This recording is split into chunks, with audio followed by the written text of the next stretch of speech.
everyone. We're going to dive down a bit more on the global geopolitical strategies and some of the issues and changes that we need in the frameworks, dealing with the rise of local actors, changes in technology, and changes in the various capabilities as well. So first I'd like to introduce everyone going down. To my right is Evan Montgomery, Senior Fellow at the Center for Strategic and Budgetary Assessments, conducts research on Great Power Competition, alliance management, East Asian security, and nuclear issues. He's also served as a special advisor to the vice chairman of the Joint Chiefs of Staff, focusing on innovation, nuclear modernization, organization reform. And during his time at Joint Staff, participated in the National Defense Strategy, nuclear posture review, and the advanced capabilities of the American. Next to him is Tom Kalina, the Director of Policy of the Possure's Fund, which is a grant-making organization that supports particular organizations working to reduce and eventually eliminate the dangers posed by nuclear weapons. He's a researcher, analyst, and advocate to strengthen efforts to end U.S. nuclear testing, rationalization of missile programs, annexing the Non-Proliferation Treaty, and secure center ratification of the New START Treaty, among others. He's also served as executive director and co-founder of the Institute for Science and International Security, the director for the Global Security Program and the Union of Concern for Science. Next to him is Adam Mount.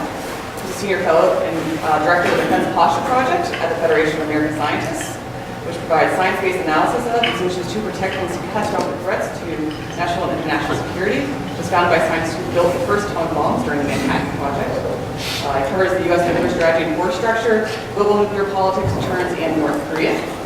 And prior to joining BS, he was a senior fellow of the Center for American Progress and a standing nuclear security fellow of the Council on Foreign Relations. Megan Reese, the Senior National Security Fellow at the R Street Institute, as well as the Senior Editor of Lawfare and Visiting Fellow at NSI. Prior to joining R Street, she was a Senior National Security Fellow for Senator Ben Sasse. She's a doctorate in public policy from the University of Texas, Austin's Lyndon B. Johnson School of Public Affairs, with her PhD dissertation on presidential and congressional decision-making on nuclear policy. She's got a great range of expertise up here.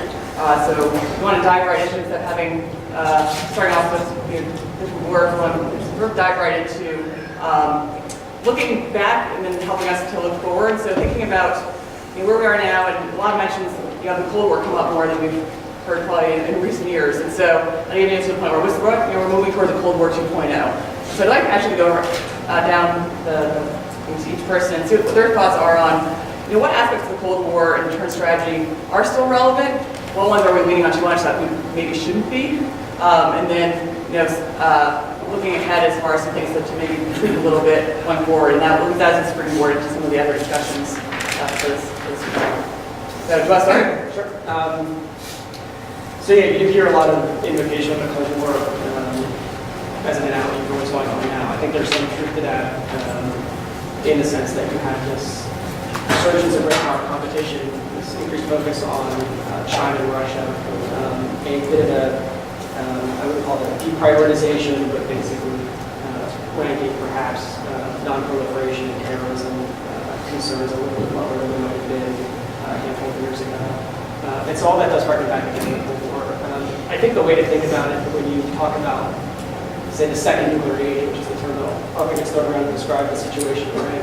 It's sort of a bit of what's old, a bit of what's new, some things that are newish that we saw in the past, but they're just taking on more precedence and a little bit more important than they were before. So we still have to deal with maintaining strategic stability with a pure competitor in Russia. But now we have this threat of rogue states, hostile regional powers that have pretty substantial nuclear arsenals that are developing. You have a few other trends that we're keeping an eye on. One is the market of security providers is getting more crowded. Russia and China actually can have influence over client states and build client relationships that they really haven't been able to do in a long time. And that puts a bit of a potential burden on our security partnerships and extended terms relationships. So there's a bit of something old, a bit of something new. I think what that calls for is sort of selectively taking things from the Cold War playbook, which has been set aside. And I think you're starting to see a little bit of that in the nuclear posture review in terms of looking at some additional limited nuclear options, reaffirming the importance of our security partnerships and looking at ways to make them a little bit more robust. But it's not a kind of wholesale return to Cold War conflict. Thank you very much, and thank you to the National Security Institute for having me. It's great to be here today. I want to mix it up a little bit and maybe take the conversation in a different direction. I mean, I really don't agree with what Chris Ford was saying, that what we're seeing is a return to great power competition. Of course, the United States and Russia and China have their different agendas and there are tensions in the relationship, but they're not tensions that you can address with nuclear policy, new types of nuclear weapons. So sort of justifying the nuclear posture review on the basis of great power competition, to me, is simply misguided. In response to John Harvey, John, glad to see you still here, on the NPR as a centrist document, and again, I completely disagree. The NPR is a radical departure from where previous administrations were going in terms of introducing new types of nuclear weapons that are more usable, more ways to use them, including first use, and putting all of this in the hands of President Trump, which many regard as not the first person you would choose to entrust with increased usability of nuclear weapons and new nuclear missions. So to me, the NPR makes nuclear war more likely, makes the world more dangerous, and brings us right to a new arms race, which I think we saw with President Putin's response 1 month after, essentially almost to the day, of when the NPR was announced. So, and if we look at the, two of the most, to me, troubling parts of the NPR, low-yield nuclear warheads on Trident missiles, first-use options for nuclear weapons, and again, President Trump being at the center of all this with sole authority to use nuclear weapons. This is, I think, where Congress has a role to play, and I really want to bring it to what Congress can do. Congress will be asked to fund the low-yield Trident warhead, and I won't go into, I'll have to go into more about why that's a really bad idea. In fact, I just want to say here, Congress has seen this idea before in different iterations. In fact, twice. 10 years ago, on a bipartisan basis, Congress killed low-yield earth-penetrating warhead because it was a bad idea on a bipartisan basis. 10 years ago, Congress killed a conventional warhead for Trident missiles because it was a really bad idea, again, on a bipartisan basis. This low-yield Trident idea is a mashup of these two zombie ideas that are coming back. So again, Congress killed both of these ideas before on a bipartisan basis and should kill them now. First use, again, do you want President Trump having sole authority to launch nuclear weapons? First, in a crisis. There's two ways to address this. There's bills in Congress to say Congress, the United States, should not be the first to use nuclear weapons under any circumstances. And there's other legislation in Congress that says the president should not be able to launch first-use nuclear weapons unless that's authorized specifically by Congress. Both those bills, in my mind, are a really good idea. More carefully. All right, thanks. And we'll circle back a bit more as far as what's missing towards the edits as well, so Sure. bring up some of those comments. But one thing to start off with is this notion of nuclear competition is not, the return of great power politics perhaps is not anything terribly new, or we've looked at that in the past. So maybe you can start off as well looking going back to the Cold War frameworks and what we were talking about. Also, is this more so an evolution as well? Is it perhaps an evolution that took to Asia that we already saw several years ago?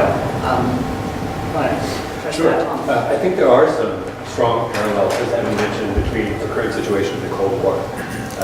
Russia is now engaged in, if not a global struggle to destabilize democracies around the world, at the very least, they're sort of focused on core nodes and important points. I think that's an enormous threat. It's a generational threat to our allies and to American security around the world. So even though communism collapsed as a coherent ideology, we don't have this sort of global competition of ideologies. There's still a global competition for influence and a global competition to reassert the value of democracy and keep allies safe from aggression. The situation is more complicated. The rise of China means that it's no longer a bipolar world. The nuclear armament in North Korea means that we don't have the luxury of focusing solely on Russia. We have to split our attention between a variety of very difficult threats and be extremely sensitive to relations between them. spillover effects from instability in one region or in one relationship to other ones. One of my concerns is that I don't want to repeat the mistakes of U.S. strategy during the Cold War. During the Cold War, we learned a lot about deterrence between 1950 and 1980. Deterrence theory has continued to evolve. Now nuclear weapons planners think in terms of what is the best and most effective way of delivering a strategic effect. That might be in the nuclear domain in some circumstances, a nuclear threat or a nuclear posture, but in many circumstances it won't be. And so I worry that the nuclear posture review, in part because it had to be a nuclear posture review rather than a sort of broader inquiry, but also in part because of the approach that the authors of the NPR took. There's not this broader look at what's the most effective way of countering Russian aggression and threats, deterring war. Where can we improve conventional force posture? What's the best bang for our buck? So where are the best places to put scarce American dollars? Because the nuclear posture review, there's sort of general lines about the nuclear mission overall won't exceed 6% of the defense budget, even at the peak. And that may be true, but you don't pay for nuclear weapons in percentage points, you pay for them in dollars, and the dollars can be usefully spent elsewhere. So I worry that we're losing some of the lessons of the Cold War, the value of conventional deterrence, insanity and pointlessness of trying to symmetrically match Russia's force structure, which we're never going to be able to do. Really critical thought about the value of low and limited nuclear weapons. I worry that we're sort of recovering the worst of the Cold War and forgetting some of the lessons learned. Great, thanks. And then, Megan, I actually want to talk a little bit, I just brought up how deterrence has evolved a bit over time, especially obviously time of change. So if you could go back to the Cold War and some of the deterrence, some of the key tenets during that framework, and how we have seen some of this evolution, what some of those key aspects are, and how they're pertinent today, would be helpful. Wonderful. So as a Cold War historian, I definitely want to bring it back to the Cold War. So something I'd like to argue is, although the Cold War ended, many of our nuclear policies have continued through the Cold War to today. And what that means, deterrence in the Cold War was never solely nuclear. It was always a multi-domain deterrence system. And so some of the policies that I know at least my colleague at Plowshare probably disagrees with, the first use policy, for instance. First use was in effect in the Cold War and still is today in order to prevent conventional war. So we have a first use policy. We refuse to get rid of it. It's existed since the Cold War throughout the whole time in order to keep Russia from invading Eastern Europe. And the point of that was we didn't want Russia to launch a large-scale attack into Eastern Europe. So we always said that we would be willing to use nuclear weapons against a conventional attack for that reason, in order to deter them from this conventional invasion, because we were always overwhelmed in our conventional forces in Eastern Europe.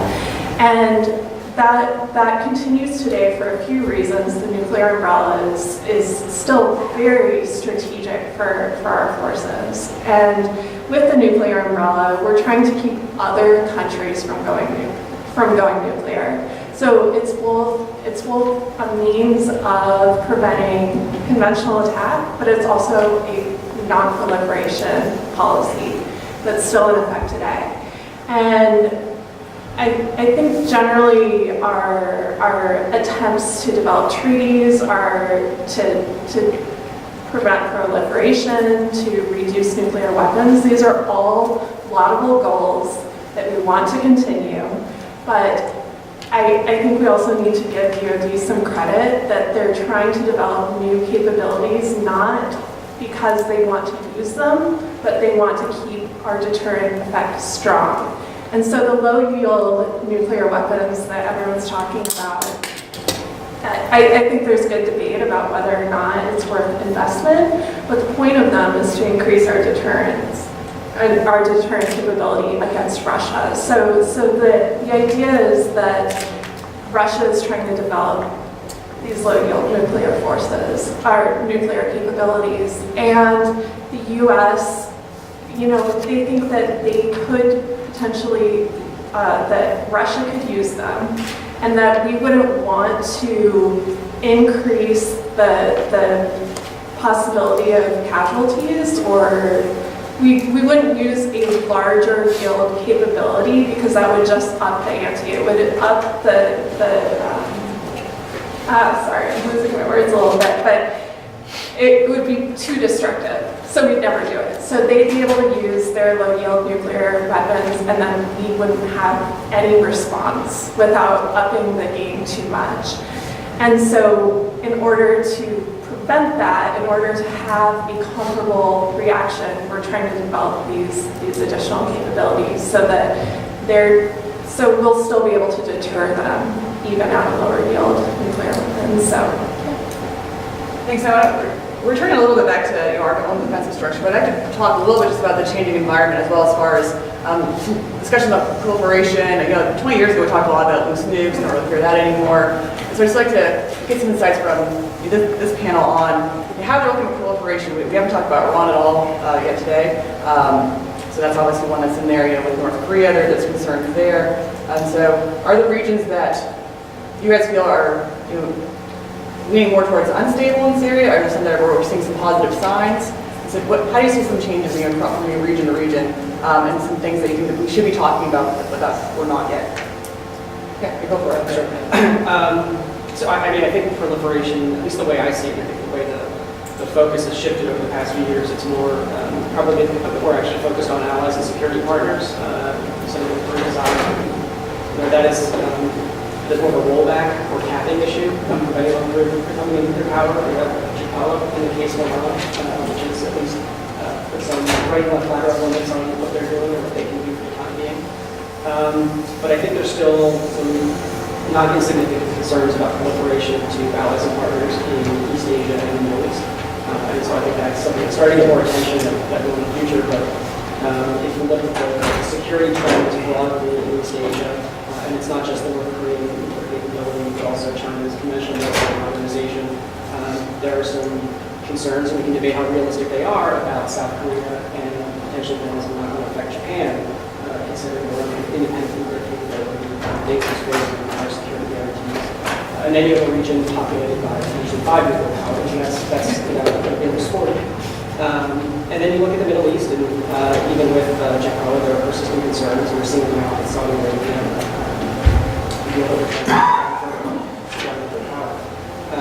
About what that region will look like in the future. Will Saudi eventually turn to Pakistan for some sort of nuclear security, nuclear capability, nuclear security guarantee? What will other states in the region do? And so there's some concerns about classic proliferation, chain reaction that could happen there. Again, we can debate how realistic those all are, but clearly, in large part, it's U.S. and efforts by the United States and the international community to keep those challenges in a box to engage in non-proliferation activities, oftentimes through our security commitments. So it raises issues going forward and how we have to adapt those security commitments. Potentially, we want to persist in our goal of ensuring that allies do not get into nuclear capabilities. Thanks. Ben, what are you seeing as far as you're looking around? Are you Sure. seeing proliferation, or? I think we're doing pretty well on the non-proliferation front, I have to say, particularly if we keep the Iran agreement in place and don't mess with it as the president is threatening to do. If we keep the Iran deal in place, I think we're in good shape in the Middle East. We have to prevent Saudi Arabia from pursuing the path it wants to go, which is an unfettered nuclear program, not a disaster. The big danger, the big challenge is North Korea, and I want to give President Trump credit where credit is due right here, which is I think he was right to take this bold move and accept this offer to talk with Kim Jong-un. I think it's a good move. Cautious optimism. We'll see where it goes, but I'm all for sort of throwing out the old rule book and doing these new ways. So we'll see where it goes.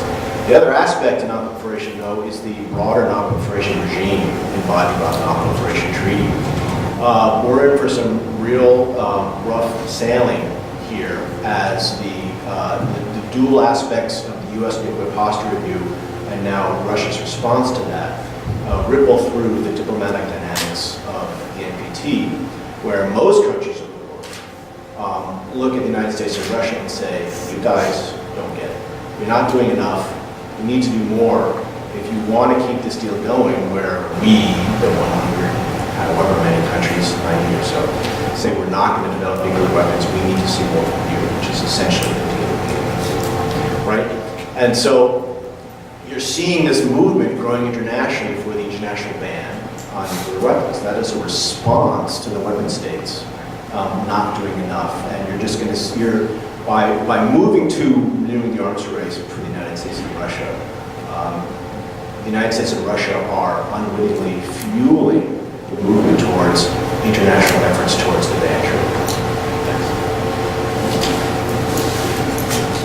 Yeah, I think Tom and Evan's points are very well taken. The interesting thing now is there's no publicly known nuclear aspirant that's currently seeking nuclear weapons in an active way. That hasn't been true for decades and decades, probably since the initiation of the Cold War. Some of that's due to failure of counterproliferation problems in North Korea. That's no longer a non-proliferation problem, it's now a deterrence problem. And in some cases, at least partial success in Iran. The thing that we don't say nearly enough is that the IC estimates were that Iran could have a nuclear weapon today, and they don't, due thanks largely to the JCPOA. So the challenge now is not one of rolling back specific nuclear programs of rogue regimes. It's of preventing the emergence of new programs all around the world. And Evan's point that allies are a particular risk here is very, very well taken. I think we should look very closely at this, at discussions between the Trump administration and Saudi Arabia over their 123 agreement and over nuclear technology provision. I think that's a serious concern. We should look very closely at what's happening in South Korea, the conversation that's happening there. It's no longer taboo within Seoul to speak about the need for nuclear weapons from that country. It's not a foregone conclusion. The leftist government there will tamp it down. It's not likely in the near future, but part of my concern is that the Trump administration has inflamed these pressures rather than dialed them back. It's not just enough to say that U.S. nuclear weapons put a cap on allies' prevention around the world. We have to be very careful about how we talk about nuclear weapons. If we say we need new low-yield nuclear weapons to deter conventional conflict, and we're the most powerful conventional force in the world, that doesn't send a strong statement to allies or adversaries about the utility of conventional weapons and the effectiveness of conventional deterrence. So it's not just enough to say that more nukes prevents proliferation. It's a much more nuanced and much more consistent challenge that really has to be managed more deftly than it has been in the last year. And Megan, as they've been talking, it almost sounds like it's good news on the one hand, that if there's some proliferation, maybe your allies, so that is more comfortable than it could have been in the past as far as rogue states. Just if you pull from your Cold War lens and say that you do sort of a compare and contrast in that area, is that being hopeful? Yeah, definitely. So when when President Nixon signed the NPT, he was not super into it. He did not think that it was a particularly necessary treaty. He told his State Department and his government in general that we were not going to invest resources into getting other states to sign on to this treaty. We were going to sign on to it. It was fine. We were going to ratify it fairly quickly. But in general, they weren't going to put resources into getting India, for instance, to become a member of this treaty. The funny thing is there were two exceptions to this. we decided to invest diplomatic resources into getting both Japan and West Germany to become member states to this treaty. And that's really interesting. And I think it still has some kind of reverberations today into what our ongoing policies regarding our nuclear umbrella are. So we wanted these two states to become members to this treaty, to keep all the other states that still had these ongoing concerns about these two states from World War II, to agree that it was a better solution not to proliferate. And if we could get West Germany and Japan on board, then we didn't even have to invest many resources in getting all the others to do so as well. And so I think that a lot of our ongoing concerns about who could proliferate beyond the rogue states are our allies. It's the Japan, it's the South Korea. But if we keep our treaty commitments and if we maintain our nuclear umbrella, then we're going to prevent proliferation in the long run. And so I think there's a lot of, I know the Syria Red Line didn't have many reverberations in Europe, but the Japanese were really concerned. They were really worried that we were not going to actually maintain our treaty commitments to them. And so I think something that this administration has to pay special attention to is if we're in an agreement with one of the states under our nuclear umbrella for a defense commitment, we have to follow through with it, because the results may be that that country would be more willing to turn to nuclear weapons. And I think everyone on here agrees that non-proliferation is a standard that we want to reach. We don't want our allies and we don't want our adversaries to try to get nuclear weapons. Since I was just implied in that. Oh, sorry. Yes, of course, I think we all agree that non-proliferation is a good thing. I would just want to differentiate by saying I think we go way too far to try to satisfy our allies in their complaints that we're going too far in disarmament, and that if we disarm too far, they're going to build their nuclear weapons. I just don't buy it. And when you go to these countries and you talk to different people, whether it be the defense ministry or the foreign ministry, you get very different stories. Yes, we need to reassure our allies, but I think we can go a lot further down in our forces and our policy before anyone is really going to go out and exercise any of those threats. But I just said in our conventional capabilities that we need to maintain those treaty commitments. So I don't think I was different. I'm sorry, I would agree with that. I was speaking specifically to U.S. nuclear policy. Thank you. I think it's return over to something that Megan said as far as the credible aspect of it. So credible commitments is probably one of the first things you learn about with the deterrence and nuclear weapons. And so I expect to each of your opinion, we'll start maybe you approach some of that. Where do you think how you think our allies and adversaries both view how credible commitment the U.S. has right now to this overarching nuclear umbrella that held on for decades, and whether you think you're starting to see some cracks in that, or whether it's still perceived to be quite strong and the commitment is solid? So I think our allies are wanting us to strengthen that, but this isn't new. So pretty much every Cold War president had to spend a copious amount of time trying to convince our allies that the nuclear umbrella existed, that we would take up arms on their behalf, and that none of this structure was going away. And I think now that Europe is dealing with the Russia threat, Japan and South Korea are dealing with the North Korea threat and the rise of aggressive Chinese actions, you're going to see a lot more from these allies to try to get repeated commitments from the US that these policies are still in place. But this isn't new. We've seen this all before. This is why I'm saying the Cold War policies, the Cold War ended, a lot of this stuff is just history repeating itself. Yeah, I agree strongly. A lot of it is history repeating itself. But as you say, it's a distinctly challenging time. The fact that North Korea is now starting to test ICBM vehicles means that allies will wonder, the sort of common phrase that we always use is whether we will trade San Francisco for Seoul. Whether we're willing to maintain as strong a deterrent posture, given that the U.S. homeland is coming up under threat from another source. That's a really difficult time for East Asian allies with Japan and South Korea. Likewise, there are persistent concerns over U.S. Deterrent commitments in the Middle East. Donald Trump has not always been a firm proponent of, for example, the value of the NATO alliance.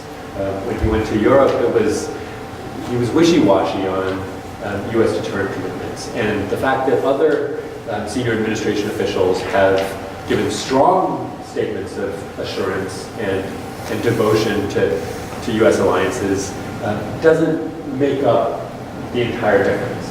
And so there are statements in the U.S. Nuclear Posture Review that say allies doubt the commitment, and therefore we need new nuclear weapons to help assure American allies of the U.S. commitment. But I really do worry that alliances are more than just nuclear signaling and nuclear assurance. Allies care a lot more about the trade relationship, political commitments, how the whole of our governments work together. There's this underlying substrate of an alliance structure that you can't just throw new nuclear weapons at and solve all of that, take up all of that slack. So, I applaud the Trump administration officials that have done the hard work of assuring allies, but there's no substituting for the top. Megan, Yeah. comment? Just turning back to the Cold War really quickly, I totally agree with the NATO stuff, that the president shouldn't be touting this, that NATO may not be necessary. I think he's moved away from that happily. But once again, pretty much every Cold War president, at least privately, made similar statements. And then also, as far as the new threat with North Korea, I'm with everyone. I think the North Korea threat, the ICBM threat from North Korea is new in some ways. However, the entire ABM treaty was sold to the American public to deal with the Chinese nuclear threat. This isn't really new. We literally had the Nixon administration create a bottom-up campaign to sell the ABM treaty to the American public by saying that we had to combat this novel threat from China, that they could deliver nuclear weapons to the U.S. homeland. So it's new in the sense that it's a really rogue regime that we're dealing with, but we have dealt with non-Russia related nuclear threats before. So there's a lot of stuff coming up again. Tom, are you? Anything to add in as far as? So I would just say, I'm not worried about a mass exodus from the nuclear umbrella, but it's not a case where you can really rest on the laurels. I mean, there are a few different trends that you just have to be mindful of. You're going to have potentially more countries that can hold U.S. territory at risk, both with nuclear and conventional capabilities as you move forward over time.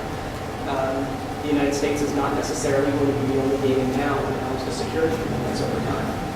A lot of the tools we've used, for better or for worse in the past, to couple ourselves to our allies, like forward nuclear weapons and tactical nuclear weapons, we don't have nearly as many of them as we did in the past. So the circumstances are different. It doesn't mean you have to go back to the Cold War playbook wholesale, but maybe selectively pick the lessons that were helpful in the past and apply in the future.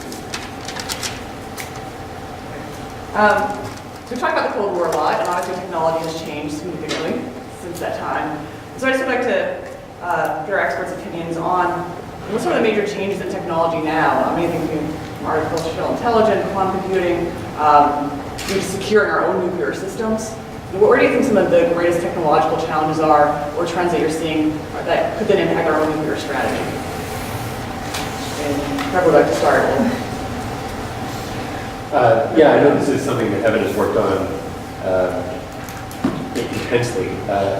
There are a number of technological developments. Just to sort of take a couple, I'm worried about the effectiveness of precision conventional strike to undermine strategic stability. U.S. forces do have what we call counterforce capabilities, the ability to strike at adversaries' nuclear systems, to hunt mobile missiles, to hold those at risk from long-range standoff, with long-range standoff attacks. Not in every circumstance. In Russia, it's more difficult than it is in North Korea. But something that American planners and all of us need to be aware of is when the United States operates forces, they will inherently have some of those capabilities. So we need to think very seriously, not just about blindly enhancing strike capabilities, but also how we can project restraint in certain circumstances, whether conventional force modernization is destabilizing in certain circumstances, and how, when we posture forces, how do adversaries read those, not just as conventional signals, but also as threats to their own second strike capabilities. There's also modernization going on in the nuclear sphere that we've learned in the last couple of months, those of us who are not cleared and don't have a clearance, pretty dramatic developments. So over the last week, we've heard from the Russian government and the United States government that both Russia and China are developing air-launched ballistic missiles. In the open environment, we don't know a lot about those systems. Our capabilities for intercepting those systems, what the launch times are like, what the ranges are like, what the warheads and yields are like. These are new challenges that we have started to wrap our heads around. So there are sort of long-term out-here threats in terms of things like AI and printing, 3D printing. But you know, this sort of standard hardware inventories in the next couple of years are also shifting pretty rapidly, and we got to keep up with the curve. Let me talk about, maybe extend the concept of new technology to low-yield Trident warheads that are being proposed now, just say a few things. So the proposal is to develop a low-yield warhead to go on existing Trident missiles. And I think there's some dangerous assumptions to underlie this proposal. One, as Megan alluded to, is that Russia believes that Trump, or any president, wouldn't respond to Russian low-yield nuclear weapons with high-yield nuclear weapons that we have because they are, quote-unquote, self-determined. And this becomes what I call the low-yield weapon gap that you heard. If this sounds familiar to the missile gap and the bomber gap of decades past, it should, because it's the same thing. It's a myth just as those gaps were a myth. If anyone can give me evidence that the Russians really believe that Trump would not use high-yield nuclear weapons if the Russians use low-yield nuclear weapons, please show me. I have not seen a scant of evidence that says that that is true. It's a myth that is being made up by those who want to propose and promote these weapons. Two, the other assumption underlying this is that if the Russians use low-yield nuclear weapons and we respond with a low-yield nuclear weapon, we can control the conflict at low yield, that we can control escalation of nuclear warfare. It's another myth. Ask anyone who does nuclear war planning or who has done scenario or war games, they will tell you it's not possible. It is incredibly dangerous. You are playing with fire and thinking that you can sort of convince everyone that low-yield nuclear war is okay for humanity and you're going to keep it there. What you find is they quickly befog the war, both sides escalate, and before you know it, you're a full-blown nuclear war. So any nuclear weapon, regardless of yield, is the initiation of nuclear war about which we have no control, and it is the ultimate dangerous policy to conceive. Have any response to that or any other? I have a lot of responses. We're getting close to time, so. I'll just say just a couple quick things on emerging technologies. I think part of what's interesting right now is that there are a handful of emerging technologies, and we really don't have any clear sense yet how they're going to play out, what the effectiveness of them are going to be, how specifically they're going to be incorporated into conventional nuclear war planning. So there's a lot of uncertainty, and you can treat that both ways. On the one hand, you can overestimate how destabilizing they're going to be. On the other hand, you can actually underestimate it. So it's not entirely clear. And for example, like when you look at Putin's recent announcement of a slew of new developments in Russian nuclear force structure, it's a legitimate question that you can debate. Is this just building the lily? Is this because have we long since passed diminishing marginal returns on what the Russians can inflict and what they can impose on the United States? Or do they actually provide new advantages in peacetime and wartime?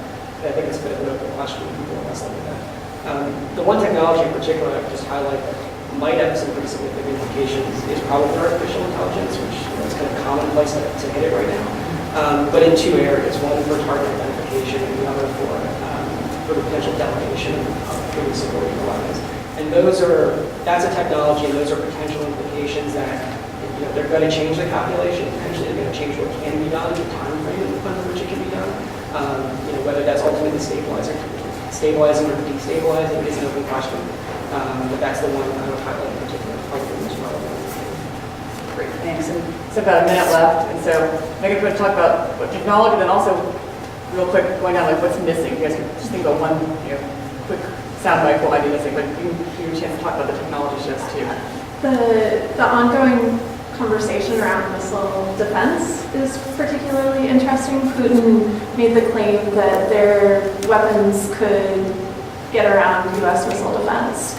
Yes, they've always been able to. Our missile defense has never been intended to stop a large-scale attack from Russia. So I think he was doing that to sell to his public. I'm hoping that Russia doesn't think our missile defense capabilities are intended to stop a large-scale attack from Russia. What's missing? So many things. Since we are dealing with, this is putatively a nuclear panel, two things very quickly. First, a plan to pay for nuclear modernization.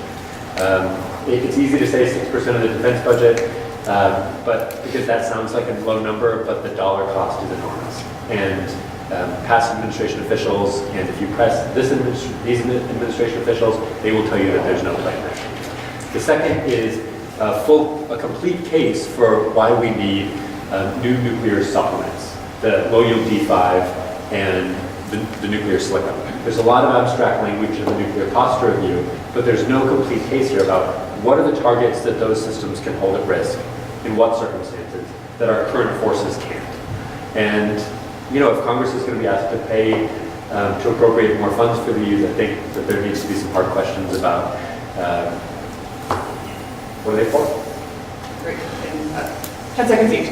Yeah, and to support both previous comments, but just specifically on missile defense, I think what Putin showed is that technology gets around missile defenses, that the offense has an advantage. The defense puts up a system, the offense then gets the next word to go around it. We're seeing that with Russia, and we're going to start seeing that with other people as well, and we simply don't have the technologies to address the other stuff that the Russians and others are proposing. So it's just a reminder not to defend on missile defense for a security policy. And final word, discussion of conventional military forces. I often hear from proponents of nuclear reduction, disarmament, that money spent on nuclear is better spent on conventional. I rarely hear a well-developed or convincing case about what that is. It just says more Calvin, more conventional. What specifically and how is it going to happen? Well, thank you very much, everyone on the panel. A lot more questions we could have done on this, and we'll probably continue the discussion. Thanks, everybody.